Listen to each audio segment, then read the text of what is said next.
यह computer fundamental का part 2 video है और इस वीडियो में हम जानेंगे हिस्ट्री ऑफ कंप्यूटर यानी कि कंप्यूटर का इतिहास क्या है। और कंप्यूटर फंडामेंटल के पार्ट 1 वीडियो में हमने देखा था कि इंट्रोडक्शन ऑफ कंप्यूटर, कंप्यूटर का इंट्रोडक्शन कि कंप्यूटर क्या है और इसके उपयोग क्या होते हैं। अगर आप लोगों ने अभी तक उस वीडियो को नहीं देखा है तो हमारे चैनल पर जाकर उस वीडियो को देख सकते हो और उस वीडियो की लिंक आप लोगों को ऊपर आई बटन में और नीचे डिस्क्रिप्शन बॉक्स में भी मिल जाएगी। आप वहां से इस वीडियो को जाकर देख सकते हो। तो चलिए हम अपने वीडियो को शुरू करते हैं और जानते हैं कि कंप्यूटर का इतिहास क्या है जिसका यूज हम आजकल करते हैं। तो चलिए हम अपने वीडियो को शुरू करते हैं।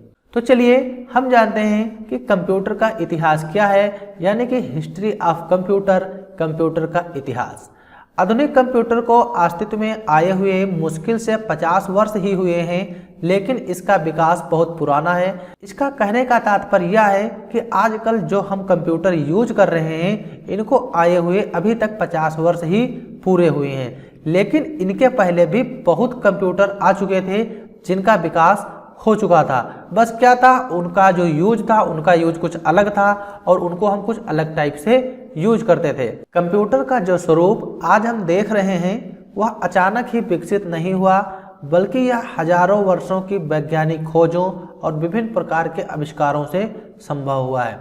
यानी कि आजकल जो हम कंप्यूटर चला रहे हैं ये कंप्यूटर बहुत जल्द ही अचानक नहीं आ गए, क्योंकि इन कंप्यूटरों का विकास बहुत वर्षों से किया जा रहा है, क्योंकि इनके पीछे जो हमारे वैज्ञानिक थे, वैज्ञानिक खोज करते रहे और वैज्ञानिक अलग अलग प्रयास करते रहे और फिर हमारा जो कंप्यूटर विकास हुआ उसमें बहुत ही अचानक बदलाव हुआ और उन कंप्यूटरों में हम बहुत ही आसानी से काम कर सकते हैं जो आजकल हम यूज करते हैं। सबसे पहला जो हमारा कंप्यूटर था अबेकस, जिसको हम गिनतारा के नाम से जानते हैं, और यहाँ पे जो आप लोग देख पा रहे हो यही हमारा अबेकस है। इसी को हम अबेकस के नाम से जानते हैं। हो सकता है आप लोगों में से अभी भी इसको कहीं ना कहीं देखा हो, क्योंकि जो हमारे प्राइमरी स्कूल होते हैं वहाँ पर कहीं कहीं पर भी आजकल इसका इस्तेमाल किया जाता है। तो बात की जाए अगर अबेकस की, तो अबेकस का जो आविष्कार था चीन में 2400 ईसा पूर्व में एक व्यक्ति थे जिनका नाम था लेई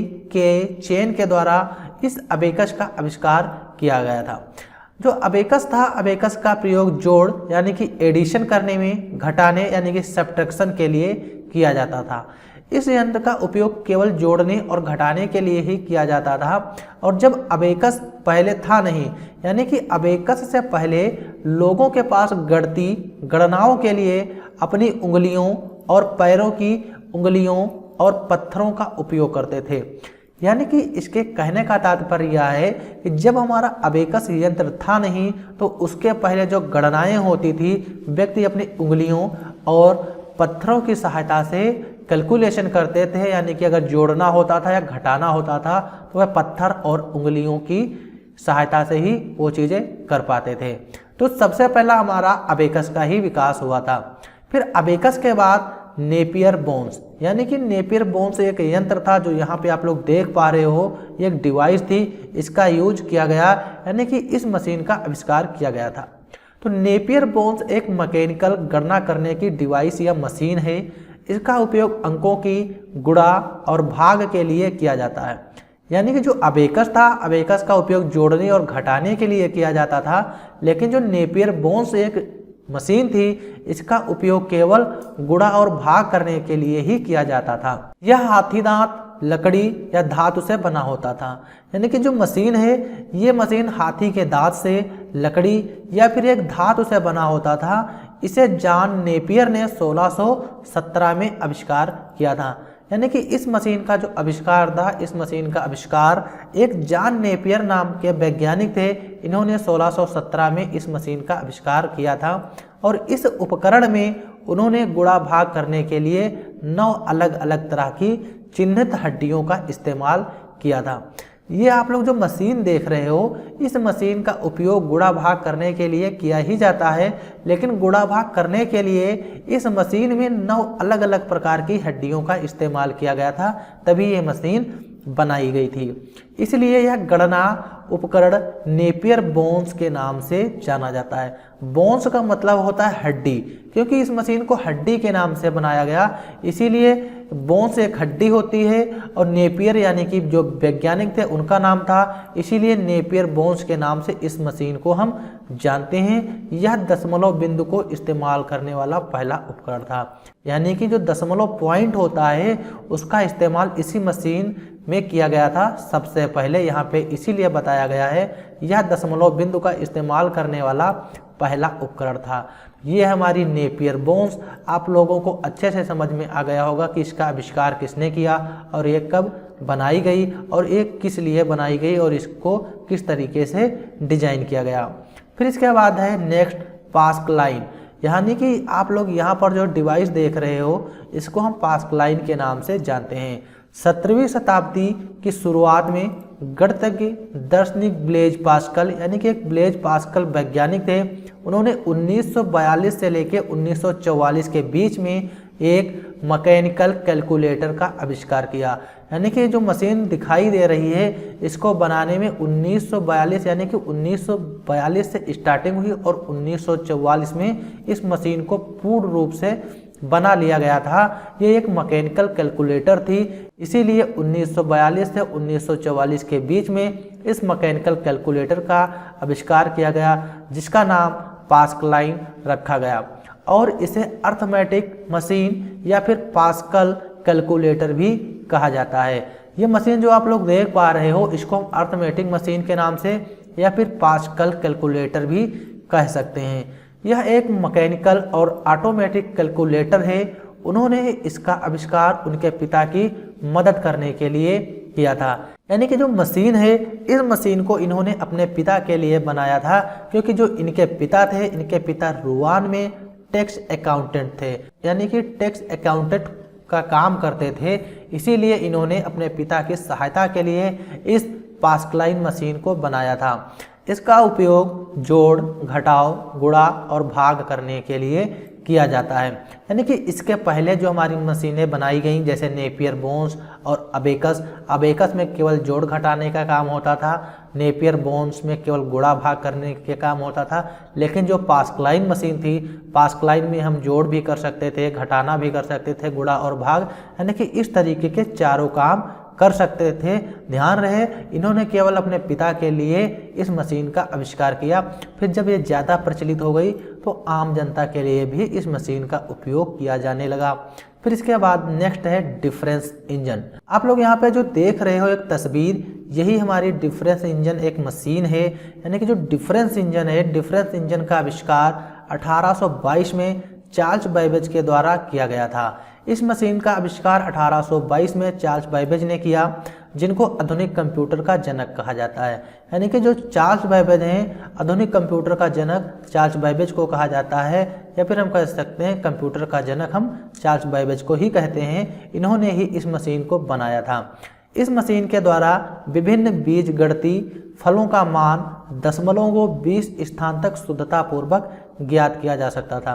यानी कि इस मशीन की सहायता से अगर हमें किसी भी प्रकार का बीजगणितीय फलों के मान निकालने होते थे तो हम डिफरेंस इंजन मशीन का यूज करते थे। इस मशीन में सॉफ्ट और गियर लगे होते थे तथा यह मशीन भाप से चलती थी। आप लोग जो मशीन यहाँ पे देख रहे हो, इस मशीन में गियर लगे होते थे, सॉफ्ट लगे होते थे और इस मशीन को चलाने के लिए हम भाप का इस्तेमाल करते थे। इस मशीन का प्रयोग उन दिनों डाक, रेल, बीमा तथा व्यावसायिक क्षेत्र में व्यापक रूप से किया जाता था। ये जो मशीन है, इस मशीन का उपयोग जैसे कि रेल टिकट काटना हो गया या डाक सेवा में हो गया, तो वहाँ पर इस मशीन का ज़्यादातर यूज किया जाता था डिफरेंस इंजन का। तो आप लोगों को डिफरेंस इंजन भी समझ में आ गया होगा कि डिफरेंस इंजन क्या है। फिर इसके बाद नेक्स्ट है एनालिटिकल इंजन, यानी कि 1833 में इस मशीन को बनाया गया था। डिफरेंस इंजन की सफलता से प्रेरित होकर चार्ल्स बेबेज ने एक ऐसे यंत्र की रूपरेखा तैयार की जिसे हम इनपुट, स्टोरेज, प्रोसेस और आउटपुट जैसे मुख्य 4 भागों में बांटा गया। यानी कि आप लोग यहाँ पर जो मशीन देख रहे हो, इस मशीन को भी चार्ल्स बेबेज ने ही बनाया था। इन्होंने इस मशीन में कुछ ऐसी टेक्निक लगाई जिससे हम चारों चीज़ें कर सकते हैं। इस मशीन में इनपुट भी, दे सकते हैं, स्टोरेज यानी कि डाटा स्टोर कर सकते हैं, प्रोसेस भी कर सकता है और आउटपुट उसका रिजल्ट भी दे सकता है। यानी कि मुख्य 4 भाग में इस मशीन को बांटा गया, जिसका प्रारूप आज के कंप्यूटर से काफ़ी हद तक मिलता है। यानी कि आजकल जो हम कंप्यूटर इस्तेमाल करते हैं और इस मशीन का और आजकल के कंप्यूटर में जो चीज़ें इस्तेमाल होती हैं ज़्यादातर मिलती हैं, क्योंकि आजकल के कंप्यूटर में हम इनपुट करते हैं, फिर उसमें प्रोसेस होती है, फिर हमारा डाटा स्टोरेज डिवाइसों में स्टोर होता है, फिर हमें आउटपुट डिवाइसों पर दिखाई देता है। तो वही चीज़ें इस एनालिटिकल इंजन में भी थी। इसमें न केवल अंकगणितीय क्रियाओं को करने की क्षमता थी, बल्कि आउटपुट को स्टोर करने का विचार भी इसी मशीन में पहली बार प्रस्तुत किया गया था। यानी कि आउटपुट का मतलब क्या होता है, डाटा को बाहर भेजना, यूजर को डाटा दिखाना। तो यही चीज़ें हैं, आउटपुट वाली जो प्रक्रिया थी इस मशीन में पहली बार की गई थी। तो आप लोग ध्यान रखिएगा, जो डिफरेंस इंजन है, डिफरेंस इंजन को 1822 में चार्ल्स बेबेज ने बनाया और एनालिटिकल इंजन को 1833 में भी चार्ल्स बेबेज ने बनाया। यानी कि इन दोनों कंप्यूटरों को चार्ल्स बेबेज ने ही बनाया था और चार्ल्स बेबेज को हम कंप्यूटर का पितामह या फिर जनक कहते हैं। फिर नेक्स्ट हमारा है यहाँ पे ट्यूब लाइटिंग मशीन। आप लोग यहाँ पर जो देख रहे हो एक ट्यूब लाइटिंग मशीन है। इसका निर्माण 1890 में हरमन हॉलरेथिक एक अमेरिकन के द्वारा किया गया। यहाँ पे जो आप लोग इमेज देख रहे हो यही हमारे वैज्ञानिक हैं जिन्होंने इस मशीन का आविष्कार 1890 में किया था। ट्यूब लाइटिंग मशीन को हॉलोरेथ ट्यूबलाइटिंग मशीन भी कहा जाता है, क्योंकि इन्होंने ही इस मशीन को बनाया, इसीलिए इनके नाम से हम इस मशीन को भी कहते हैं। यह इलेक्ट्रोमैग्नेटिकली मशीन थी। इसमें डाटा को पंच कार्ड में स्टोर किया जाता था और डाटा को इलेक्ट्रॉनिकली सॉर्ट और काउंट किया जाता था। यानी कि इस मशीन में हम डाटा को स्टोर कर सकते थे, उसको इलेक्ट्रॉनिक रूप से सॉर्ट और उसको काउंट कर सकते थे, यानी कि गिन सकते थे। ट्यूब लाइटिंग मशीन का उपयोग 1890 में अमेरिका की जनगणना करने के लिए किया गया था। यानी कि जो मशीन है, इस मशीन का उपयोग अमेरिका की जनगणना करने के लिए इस मशीन को बनाया गया था, क्योंकि अमेरिका के ही वैज्ञानिक ने इस मशीन को बनाया था। फिर यहाँ पे जो सफल था, जिस काम के लिए इस मशीन को बनाया गया उस काम को करने में सफल भी हो गई थी। फिर हरमन हॉलोरेथ ने ट्यूब लाइटिंग मशीन कंपनी की स्थापना की, और जिसका नाम बाद में IBM, जिसको हम इंटरनेशनल बिजनेस मशीन के नाम से जानते हैं, यहाँ से IBM कंपनी की शुरुआत हुई थी।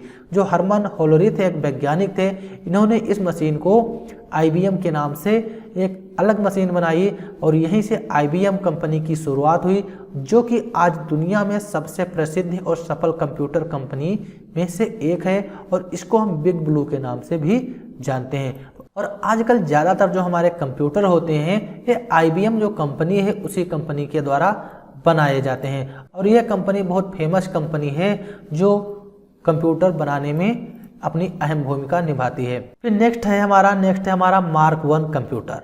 तो जो नवंबर 1937 में हार्वर्ड यूनिवर्सिटी के प्रोफेसर हार्वर्ड एकेन ने इस मशीन को विकसित करने की योजना बनाई थी। यानी कि 1937 में जो प्रोफेसर हार्वर्ड एकेन थे, इन्होंने मार्क 1 कंप्यूटर को विकसित करने की योजना बनाई थी, बल्कि इस सन में इन्होंने कंप्यूटर को बनाया नहीं था। फिर मार्क 1 कंप्यूटर 1944 में जो IBM कंपनी थी और हार्वर्ड के बीच साझेदारी के द्वारा बनाया गया।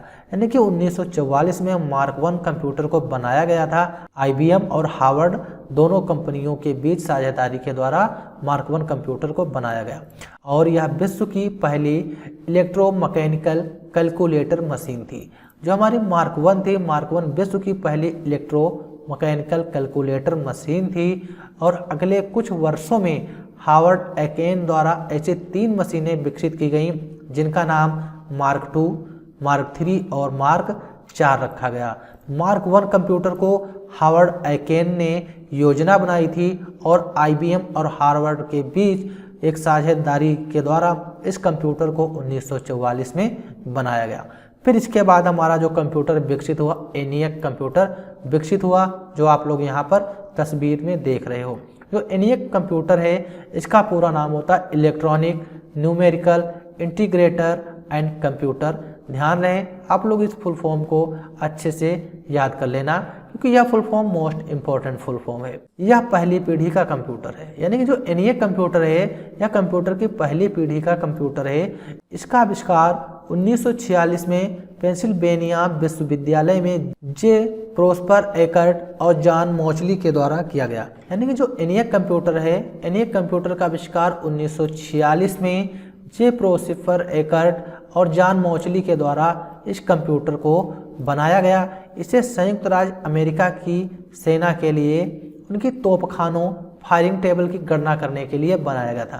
यानी कि जो अमेरिका की सेना थी उनकी तोपखाना से कितनी तोपें निकलती थी, उससे कितनी फायरिंग की जाती थी, उस कार्य को करने के लिए ENIAC कंप्यूटर को बनाया गया था। और जो ENIAC कंप्यूटर था यह विश्व का पहला इलेक्ट्रॉनिक कंप्यूटर था। आप लोग याद रखना, विश्व का पहला इलेक्ट्रॉनिक कंप्यूटर, अगर इस तरीके का क्वेश्चन आता है तो हमारा ENIAC जो कंप्यूटर है विश्व का पहला इलेक्ट्रॉनिक कंप्यूटर था और इसको 1946 में प्रोफेसर एकर्ट और जॉन मोचली के द्वारा बनाया गया था। तो ये है हमारे कंप्यूटर की हिस्ट्री, ये कंप्यूटर का इतिहास है। इस वीडियो में हमने जाना कि कंप्यूटर का इतिहास क्या है, कौन कंप्यूटर सबसे पहले आया और किस कंप्यूटर में कौन सा काम होता था। और इस वीडियो में हम रखते हैं यहीं तक, और अगले वीडियो से जानेंगे कंप्यूटर की पीढ़ी यानी कि जनरेशन ऑफ कंप्यूटर। तो आप लोगों को हमारा यह वीडियो कैसा लगा कमेंट करके ज़रूर बताएं। अगर वीडियो अच्छा लगे वीडियो को लाइक और चैनल पर पहली बार हो तो चैनल को सब्सक्राइब जरूर करिएगा। तो चलिए हम मिलते हैं अगले वीडियो में, और अगले वीडियो में जानेंगे कंप्यूटर की पीढ़ी यानी कि generation of computer. Thanks for this watching video.